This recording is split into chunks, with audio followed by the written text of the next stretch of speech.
Bueno, hacemos una puesta a punto de temas que, bueno, de acuerdo a las características de lo que es el Ministerio de Desarrollo Social, son temas muy heterogéneos.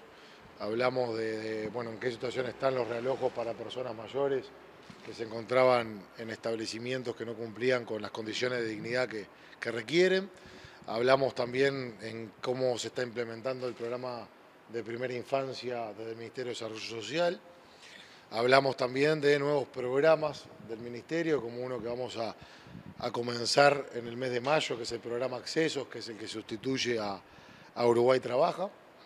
Hablamos también de lo que han sido los centros de adicciones que se han inaugurando esta semana para personas en situación de calle en conjunto con ACE y lo que va a ser una casa a medio camino que la vamos a estar instalando en un mes.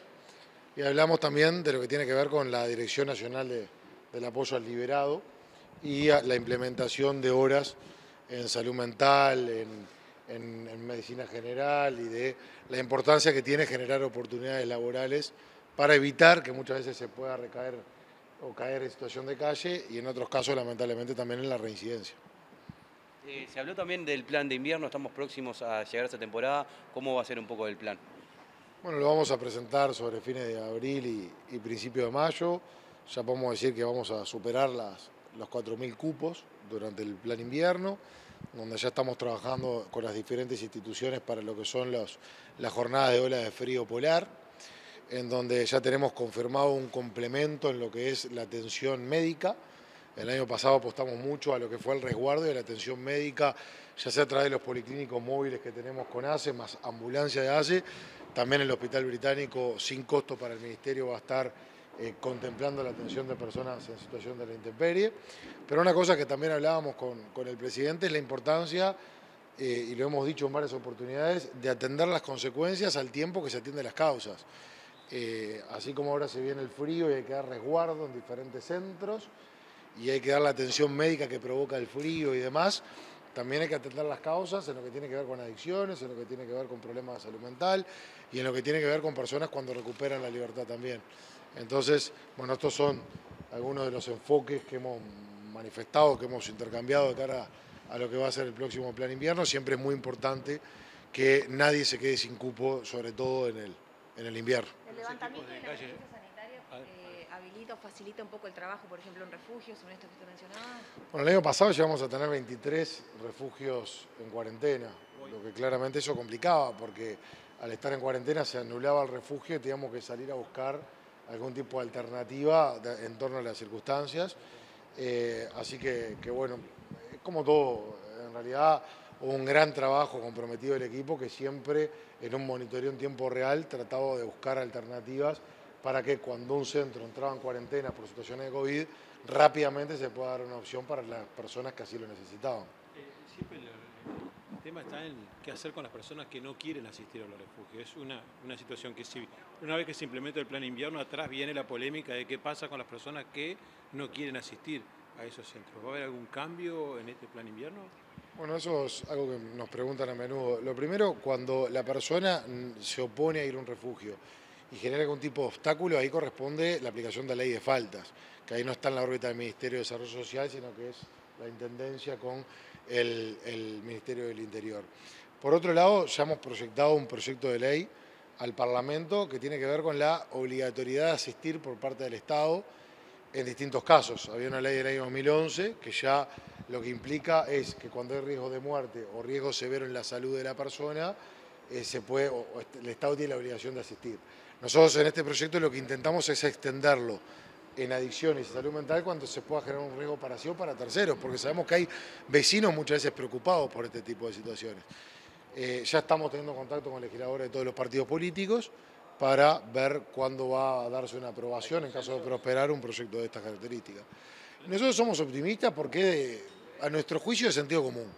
Si en el año 2011, que ni siquiera éramos gobierno nosotros, se entendió que cuando una persona tiene riesgo de muerte o un riesgo severo en la salud, cuando se encuentra en la intemperie, el Estado está obligado a asistir, ¿cómo el Estado no va a estar obligado a asistir si por el consumo de sustancias psicoactivas, por ejemplo, puede generar un riesgo para sí o para terceros? Entendemos que es de sentido común que en ese caso, y extendiendo las competencias de la ley, esté la obligación de actuar.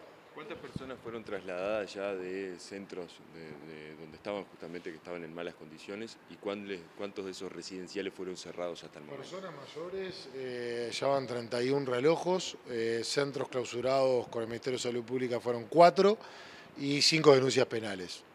De los 4 que hicimos las denuncias penales hubo un caso que fue muy grave, todos fueron graves porque había una vulneración de los derechos de estas personas mayores, pero en un caso se intentó ocultar a esas personas mayores a través de una casa que ofició como depósito. Realmente horrible, y en ese sentido fuimos tajantes en la denuncia penal correspondiente, porque bajo ningún concepto puede ser admisible una acción de esas características. Y después en el interior del país hicimos una quinta denuncia que tiene la vulneración de derechos, en donde ya estamos analizando una eventual clausura junto con el Ministerio de Salud Pública, y ahí lo que hacemos es promover que se presenten establecimientos para el realojo, porque acá son dos caminos paralelos. La acción con respecto al establecimiento que no cumple, en donde muchas veces es la clausura, y la oportunidad de generar a estas personas mayores en otro lugar. Entonces estamos analizando algún tipo de incentivos y continuamos con los llamados para que establecimientos que sí cumplen los requisitos se presenten como opción a estos realojos de estas personas mayores. ¿Hay residenciales que han cambiado justamente o que han sido notificados y han modificado su forma de trabajar en función de esta situación? ¿Mejorado? Sí, sí, claro. Cuando se intima, que es una parte del proceso, que se está diciendo, hay que mejorar. No pueden encontrarse las personas mayores en estas circunstancias. Después se hace un monitoreo, se hace un seguimiento. En ese seguimiento algunos empiezan a mostrar indicios de mejora, de decir, quiero salir adelante, quiero mejorar las condiciones de establecimiento. En ese sentido nosotros tenemos que ayudar a que se concreten esas mejoras. Ahora, en el caso, por ejemplo, de los 4 que fueron clausurados, manifestaron una indiferencia absoluta ante los planteos y las advertencias que realizamos desde el Ministerio de Salud Social en conjunto con el Ministerio de Salud Pública. Y ahí hay que actuar en consecuencia. Aprovecho a consultarle sobre un planteo que realizó la diputada Cecilia Botino, que se reunió con el director departamental, o sea, de Paysandú, del MIDES allí, por una situación de extrema pobreza que plantean algunas jefas de hogares, y entienden que Paysandú es uno de los departamentos más afectados en materia de desempleo. ¿Les llevó a ustedes esa comunicación, esa reunión que hubo? ¿Hubo algún planteo para trabajar sobre esa situación?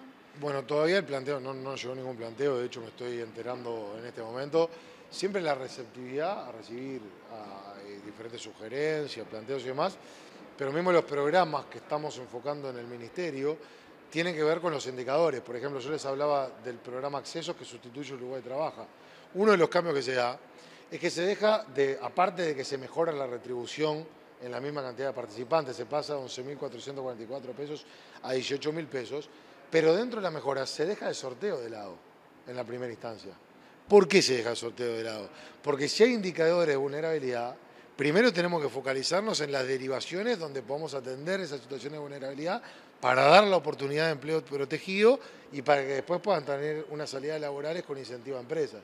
Entonces, el cambio de paradigma que hacemos entre un programa que dejamos atrás y el nuevo que empezamos a implementar en mayo, tiene que ver con atender situaciones que nos presenten los indicadores.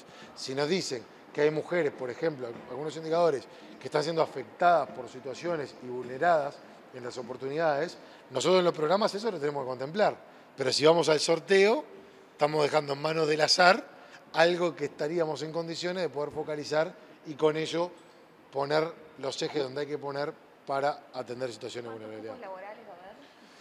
Son aproximadamente 3.000. Este año va a haber una variación, sí, se mantiene, va a haber una variación porque como tenemos algunos participantes del Uruguay Trabaja que no quisimos obstaculizar, va a ser compartido, pero son 200, 300 cupos que vienen del Uruguay Trabaja.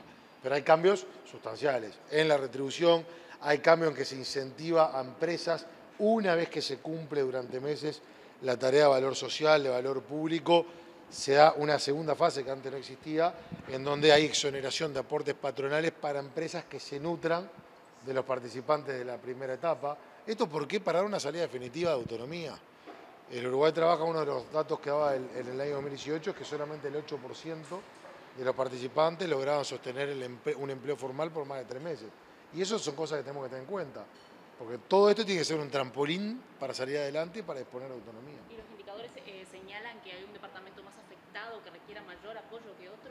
Pues yo lo que pasa es que como desconozco el planteo, no quiero expresarme en torno a diferentes comentarios o reuniones de las cuales desconozco. Lo que sí digo es que estamos estableciendo distintas medidas que tienen que ver con indicadores y la idea es bajarlo a la realidad departamental, porque cada departamento tiene sus características, no es lo mismo un departamento fronterizo que un departamento metropolitano, etcétera, etcétera. Entonces, de acuerdo a esa realidad es que hay que hacer una política que cuando se aterrice en el territorio optimice los recursos. Y ministro, se habló de que con el levantamiento de la emergencia sanitaria las asistencias sociales se van a mantener.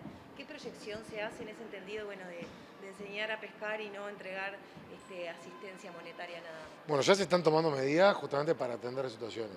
Yo hacía referencia a un programa, pero hay otras medidas que pretendemos que den impacto, por ejemplo, la eliminación del tope de ingresos para mantener asignaciones familiares Plan de Equidad.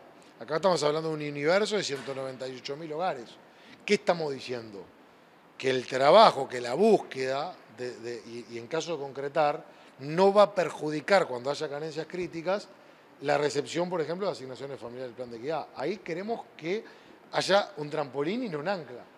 Porque una persona no va a estar todo el día con la calculadora de ver si se pasa de los ingresos y puede perder la asignación familiar del Plan de Equidad, que si le va mal en el trabajo, pero mantiene las carencias críticas, tiene que volver a empezar el trámite para recuperar la prestación social. Entonces esto creemos que es incentivo. Después se trata de alivianar diferentes circunstancias de los hogares. Por ejemplo, el bono social que establecimos con UTE, que ya llegó a más de 113.000 hogares, tiene bonificación hasta un 90% en una gran cantidad de hogares. Y esto permite de personas que por hoy están por fuera, que no están regularizadas, que tengan el incentivo a regularizarse, que eso implica otra cantidad de cosas muy importantes. Ni que hablar del acceso a energía eléctrica de calidad, que evita una cantidad de accidentes. Y después estamos trabajando, obviamente, en otras medidas, programas, bono crianza y demás, que lo que trata es justamente de dar oportunidades, de atender la situación y el contexto complejo al tiempo que generamos mecanismos para que se puedan superar.